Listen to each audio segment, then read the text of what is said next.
All right, so the Mets lose a weekend series, but still lots to discuss on the precipice of another doubleheader in which we're supposed to see Jacob deGrom on the mound. We'll talk about his decision to pitch, given all of the issues that he's dealing with physically.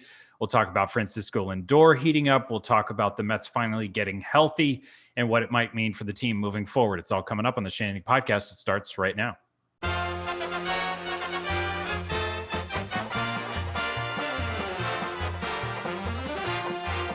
Welcome to the show, everybody. It's Doug Williams and Andy Martino with you once again. Please remember to subscribe, rate, and review to the Shea Anything Podcast wherever you get your podcasts. We appreciate it. And Shea Anything is now brought to you by Verizon. It's 5G built right for the Nets from the network more people rely on, only on Verizon. I am struggling with the sponsor read. Not your best read. Let me do it again. Shea Anything is now brought to you. The people want to hear. Shea Anything is now brought to you by Verizon. It's 5G built right for the Mets from the network more people rely on, only on Verizon. Max, I think people like it when you're vulnerable. Do not edit that. I want it out there. It will motivate me to be. Plus, they got an extra read out of that. Yeah. Plus, yeah. Verizon's not going to complain. Verizon's going to sell more phones. Data plans. Thank you. Yeah. They don't sell the hardware. That's Apple. Yeah. Jeez. Well, you know what's interesting is occasionally you'll see like an ad for the iPhone, and at the end of the iPhone ad, it'll be Verizon iPhone. So they want you to get an iPhone with the Verizon plan. I guess anyway, that's what I have. All this corporate synergy. Are you impressed by my crisp sounding voice, Andy? Because Jeff Goldman, new mic. It's crisper. It's going to make me, Keith, and Jerry sound less crisp by comparison, but that's Jerry's got a fancy mic, of course. Of course he does. Yeah, he went out the day after he retired. He went out and bought all the equipment to be a media conglomerate superstar. All right, so we got a doubleheader tonight, Andy. Tonight being Monday, obviously. Talked about this with Jerry late last week. deGrom and his decision to kind of go ahead with his routine even after leaving the game with a shoulder injury. And my opinion is that, trust the pitcher who's clearly listening to his body, his manager, two doctors, the training staff, the medical staff, trust those people. However, it's a correct point in pointing out, as Jim Duquette did on Friday on Baseball Night in New York, that like anytime a pitcher leaves a game with a shoulder issue, that usually means like at the very least 10 days, 2 weeks. Like it's just precautionary. deGrom, however, just went on with his routine. So Jerry said, trust those people. I'm curious what you think, Andy, and if you feel like this is a unique situation because deGrom is so quick to, speak up, or you think that maybe this is a situation where he needs to take his foot off the gas a little bit. I definitely don't think his foot's on the gas in that, to your point, Doug, one of the things that makes you feel a little better about this, if you're the Mets or a fan, is that deGrom is the opposite of the guy who's going to pitch through pain. I mean, he's going to pitch through some pain like everyone else does, but he's the guy that's going to tap out when he's feeling something, like a mature person who doesn't want to injure himself.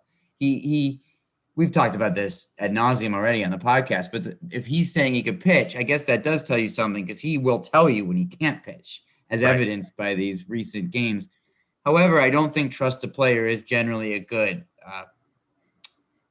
obviously, way to make these decisions.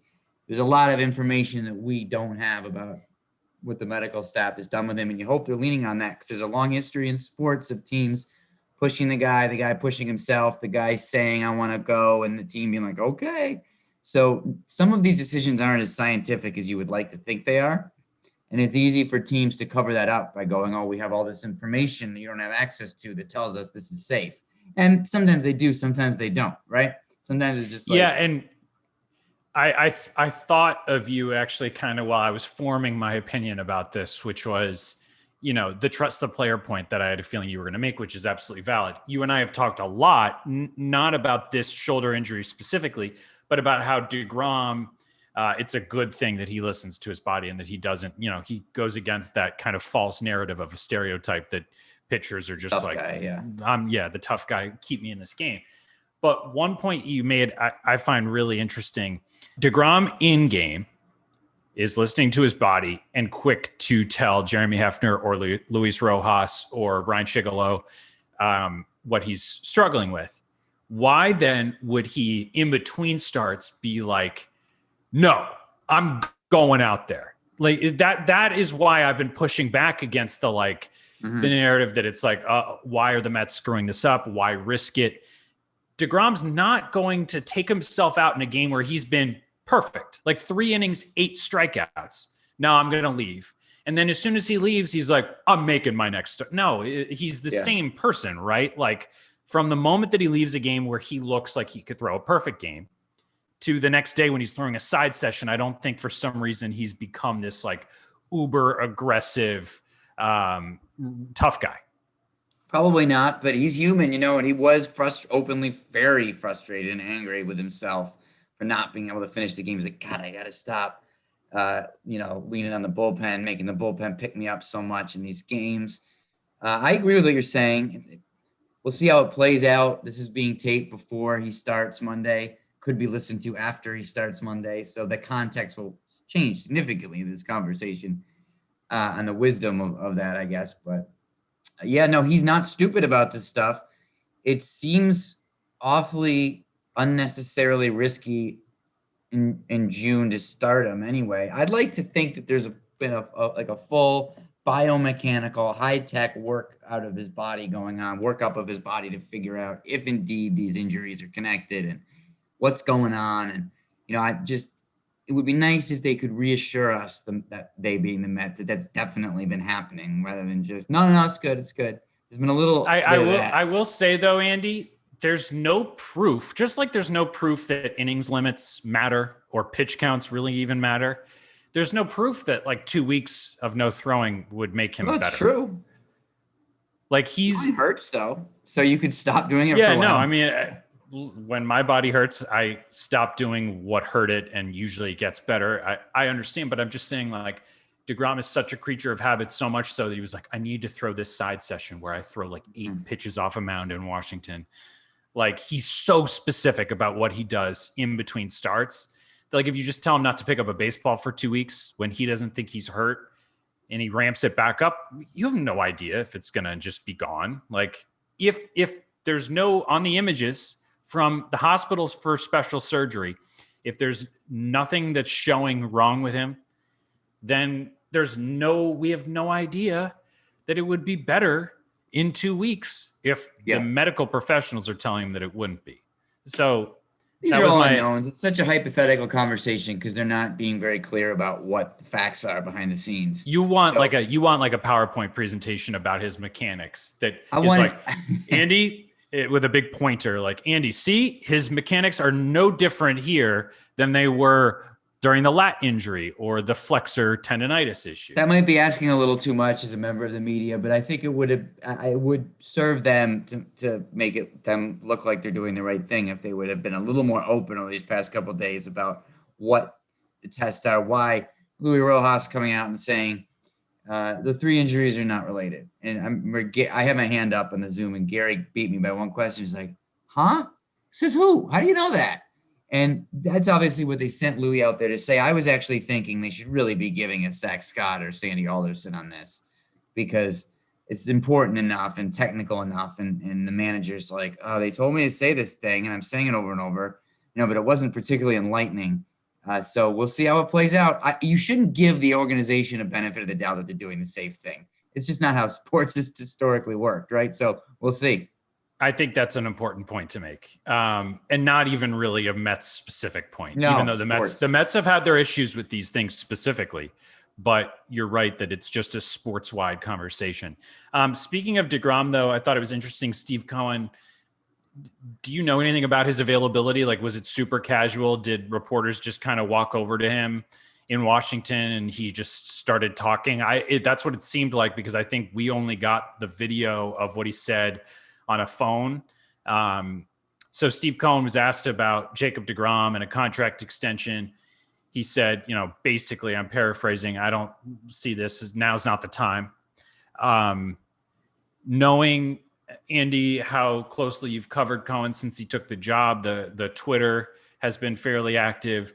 he's talking to reporters, and I saw friend of the show, Laura Albanese, tweet that, it's kind of a breath of fresh air that the Mets owner is that available. What did you think of what he had to say? Yeah, he confirmed a bit about trying to talk to deGrom in spring training, which they did, and they were far apart. Confirmed a bit about the luxury tax, meaning I wrote about this the other day in response to a question about them trading for Max Scherzer. When the reason I took that question in the mailbag was because that's actually a very interesting target if things go different ways for the Mets and Nats. Right now, the Nats have kept themselves in it over the weekend, by performing pretty well against the Mets. I think they're 5 back in the loss column as we tape this. But the idea of adding significant payroll is something that Cohen would be willing to do in the right circumstance. And we know that because Alderson approached deGrom about an extension. Number one, didn't work out. Tried to sign Trevor Bauer. In both instances, you would have had to go over the luxury tax. I don't know how the deGrom extension would have been structured, but with Bauer, you certainly would have had to go over the luxury tax. And they were willing to do that for that opportunity. Cohen's always had to be reluctant about this. There's so much politicking that had to go on behind the scenes to get him approved. There was a group of owners that was really afraid that he was going to go blow the luxury tax out of the water and embarrass them and disrupt the economic model of the game. Fred Wilpon was instrumental in allowing this to actually go through because he was assuring his buddies in the owners club that it was going to be okay. Cohen's not crazy. He's going to spend like you guys spend, upper echelon, but not crazy. Sandy Alderson's presence is a guy who's never liked big contracts, helps. So all that's the context behind what Cohen is saying about the luxury tax, which is still a bit cautious. Like if I can win World Series by going over, I'll do it, but I'd rather go over by a lot than a little because the way the penalties are structured, that sounds about right. So that actually sounds like if a guy like Max Scherzer is for sale and you can have him for $15 million for half a season, that sounds like more what he's talking about than just a few little incremental tweaks that might put you a couple million over the line. It's funny that you saying that makes me realize that this, goes really far back. The fact that Cohen's the owner of the Mets probably goes back to his initial interest in being a minority share owner and the relationship that he forged with Fred Wilpon, which allowed him to become the owner of the Mets after the Wilpons. And how rare is it that a team owner would be on the field talking to reporters on the record before a game like that? It happens occasionally. I mean, you get these guys wandering around every once in a while and stopping. Most team owners don't mind a little bit of fluffing up of the ego and publicity every once in a while. It's part of why you buy a sports team, right? So, I mean, you'll see Hal Steinbrenner every once in a blue moon, not on the field, but at a GM meetings, owners meetings, when he shows up. He's not averse to stopping and talking. Let me think of other owners I've covered. I mean, I remember back when Frank McCourt owned the Dodgers, you'd see him scrum on the field sometimes. It depends on the guy. Some of them are like, I remember talking to a Dodgers writer who said they'd never talked to Mark Walter, the CEO of the Guggenheim Group, in all the 7-8 years. So that's another extreme. Jeff and Fred Wilpon in their final years were pretty reticent. Every once in a while, Jeff Wilpon would do a scrum, like in the dugout or before a game. It wasn't common, but it was occasional. We didn't hear much from Fred in the past half decade or so. So there's some context.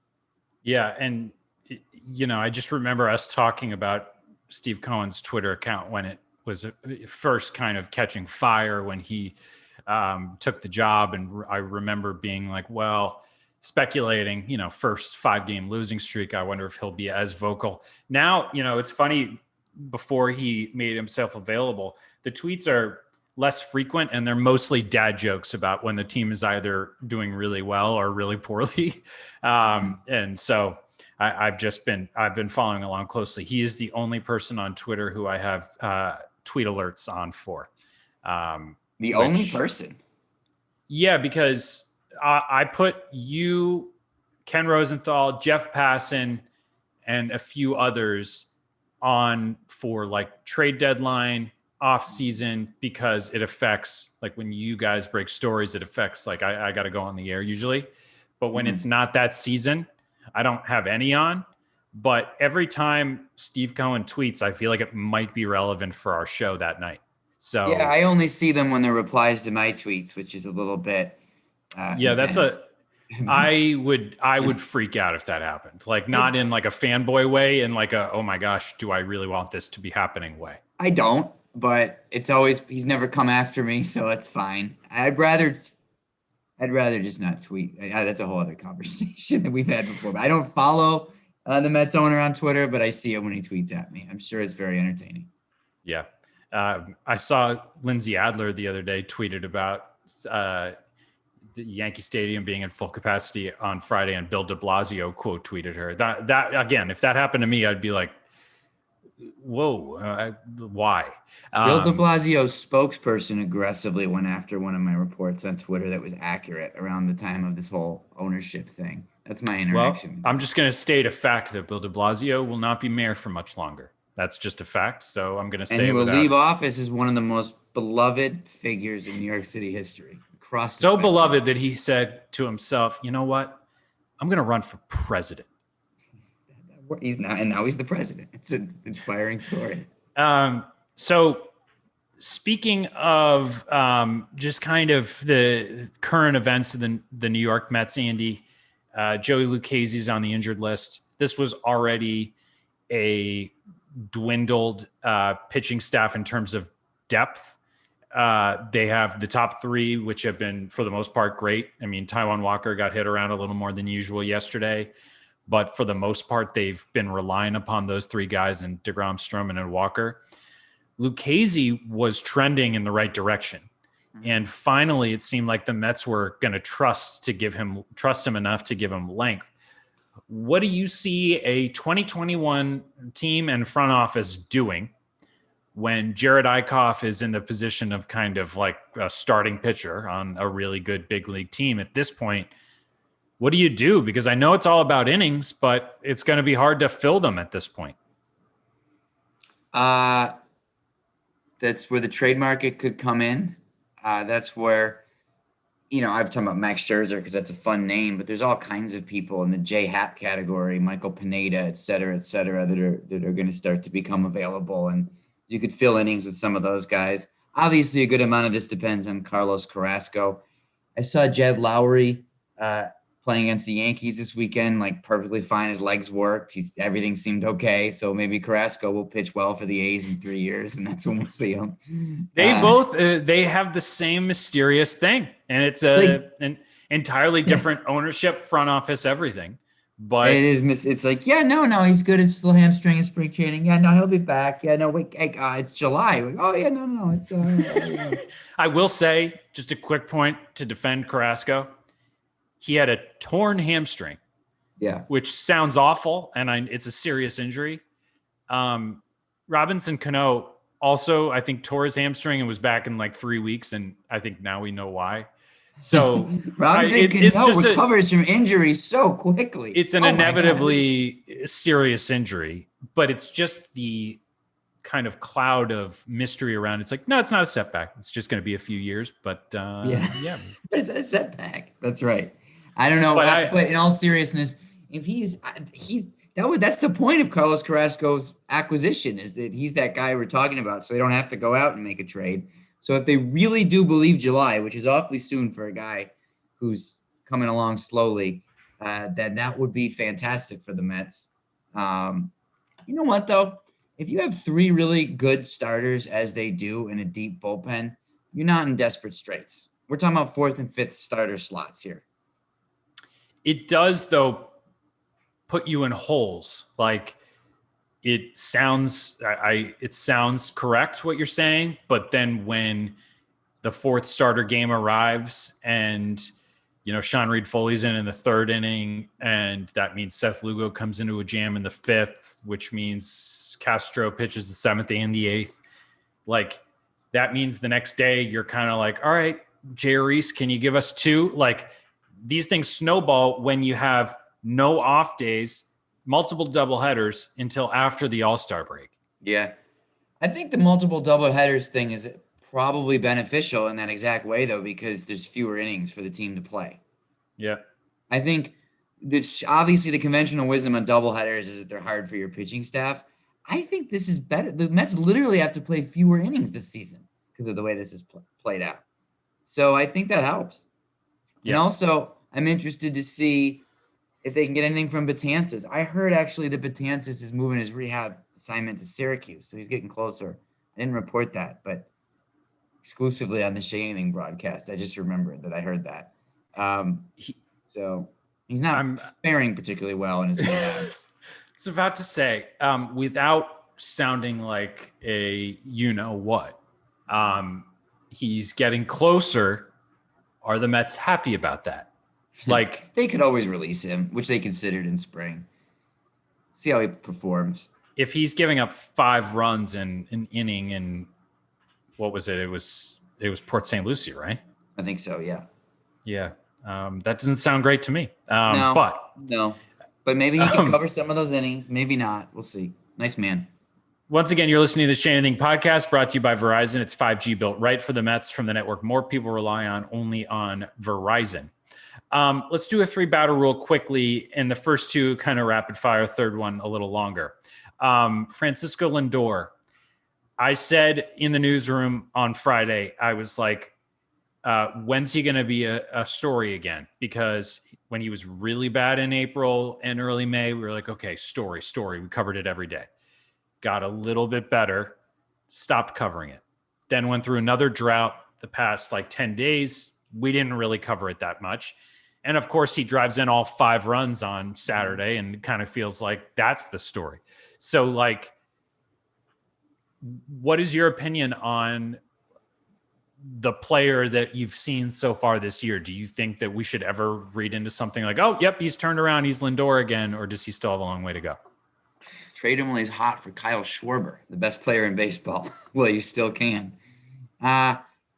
It's good that he's better, right? Now, I don't think we need to construct a manufactured narrative out of it, but the season could be a complete unfettered disaster for him. Look, people were starting to mutter about Roberto Alomar. You were not in the business at this time. Actually, neither was I. So I don't know if you know the Roberto Alomar Mets reference, and I know. Yeah. I just to put it this way, I know Salicata still wants a refund for his jersey.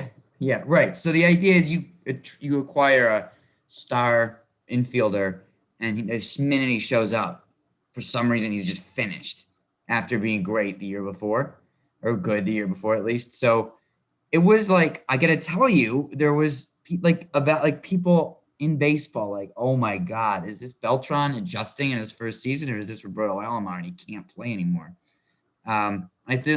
So any success helps just to get that thought out of people's minds.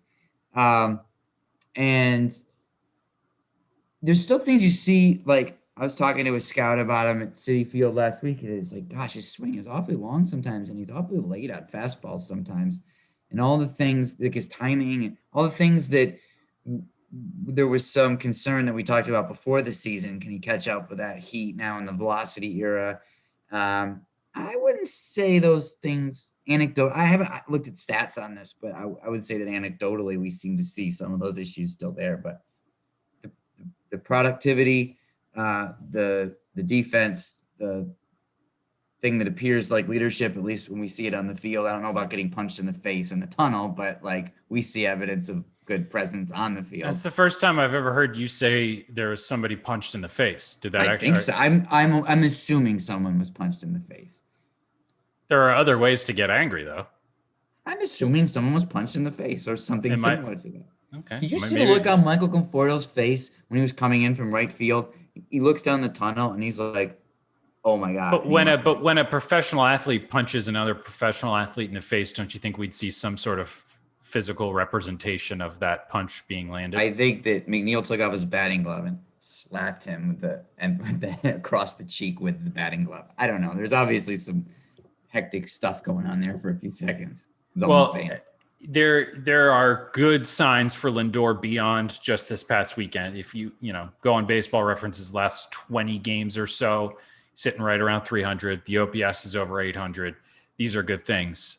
He's been on average since the start of the month of May better. It's hard to be worse than he was, but he's building it back up to respectability, but that's not what they're paying him to be. So it's Mets just hope it keeps snowballing. Second thing is McNeil. I'm going to call an audible on the third one and keep you guys on your toes. But McNeil's coming back. And I'm curious, Andy, if you think he's the type of hitter who, and he does have a longer sample size than even I think when I think about it, of success at the plate, of being a really good, high average, surprising pop hitter.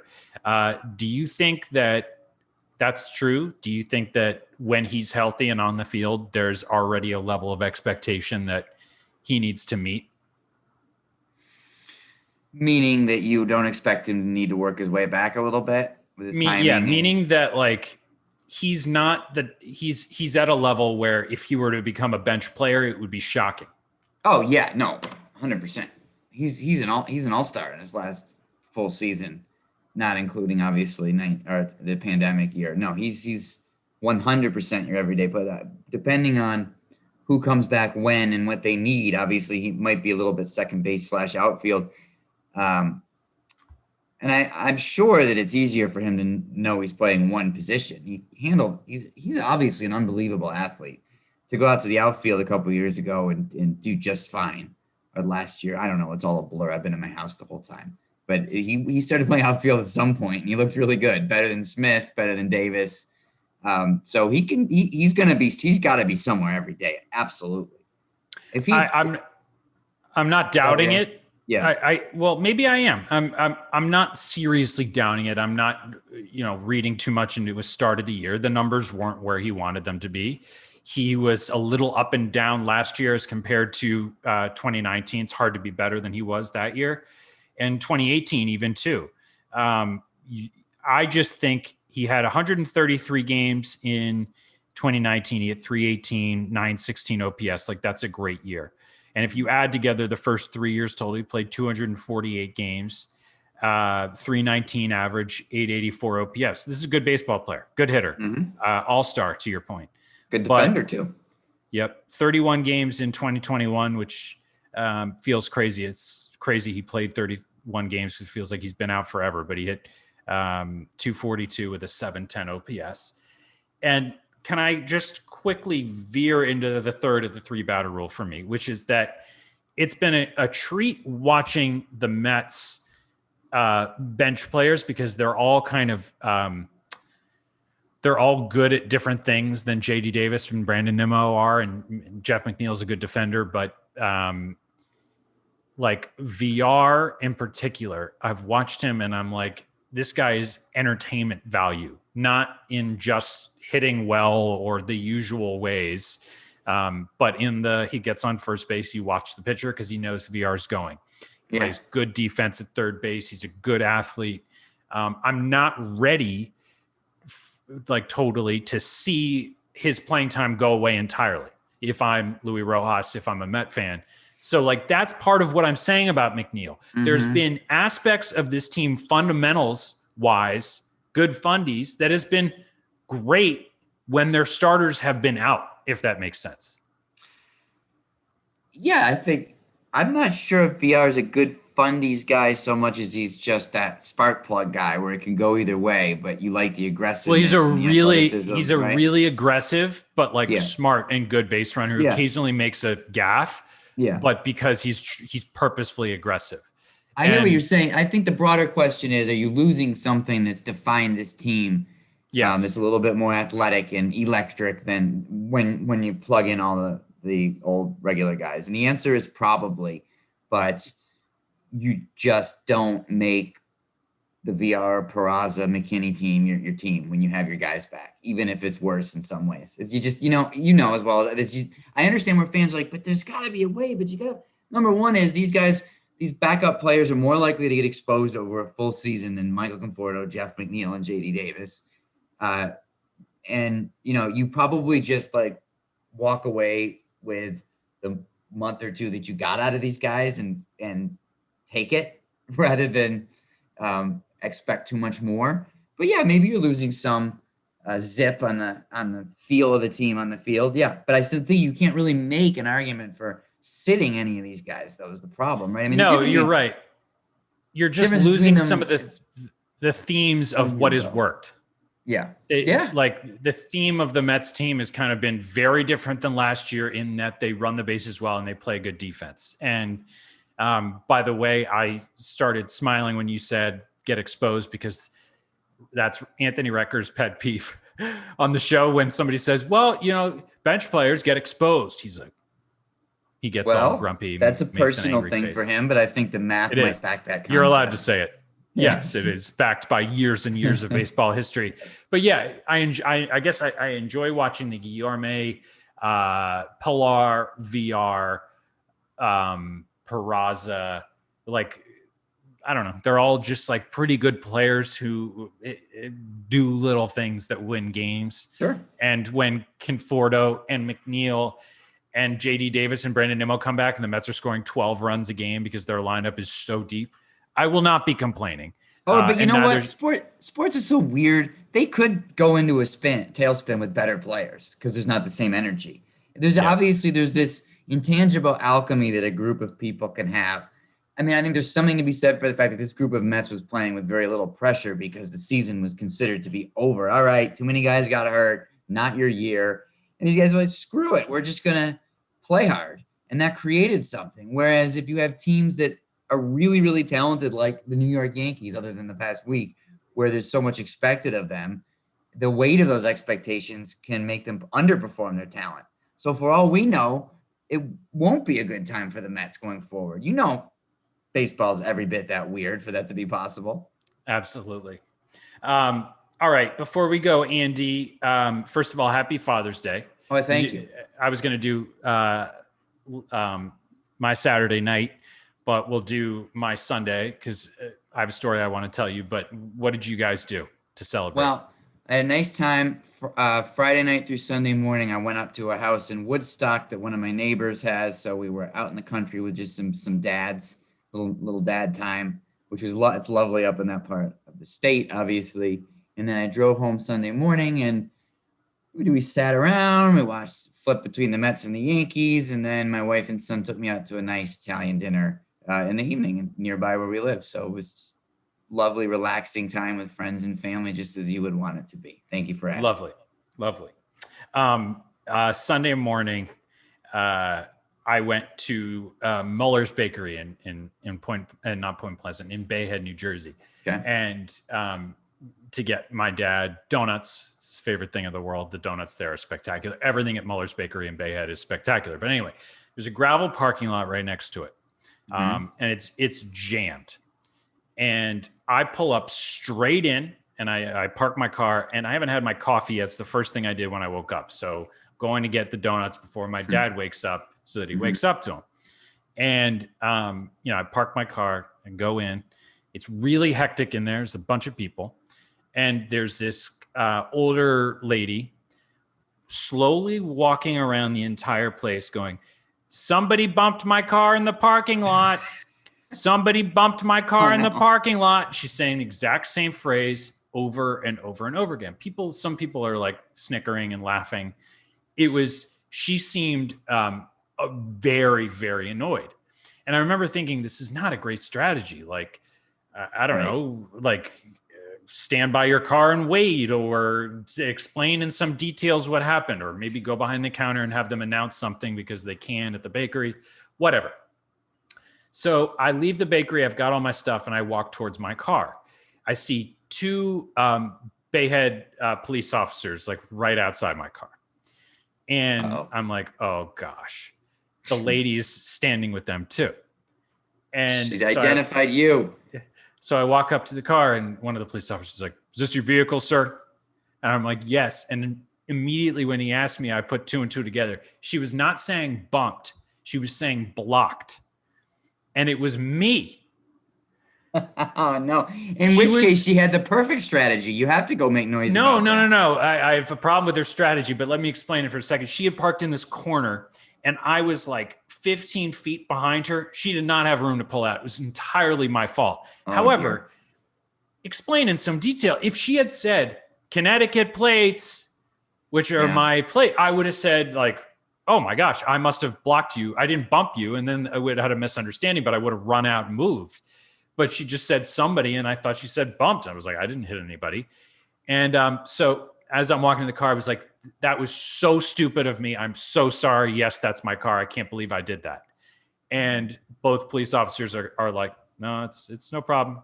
And she goes, did you not hear me in the bakery? Oh, keeping it going.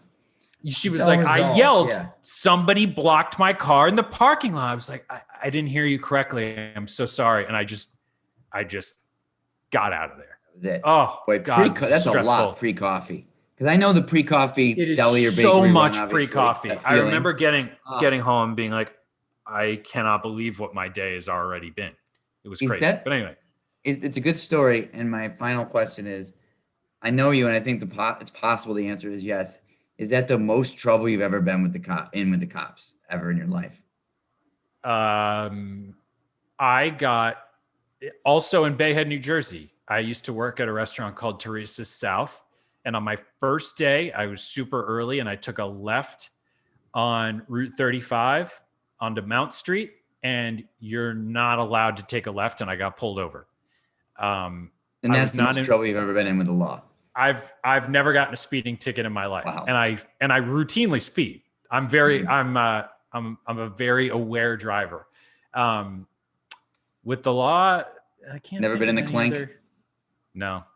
Do I seem like somebody who would have spent some time behind bars? You got that edge to you, but maybe it came from something else. I think it's time to go. Okay, everybody.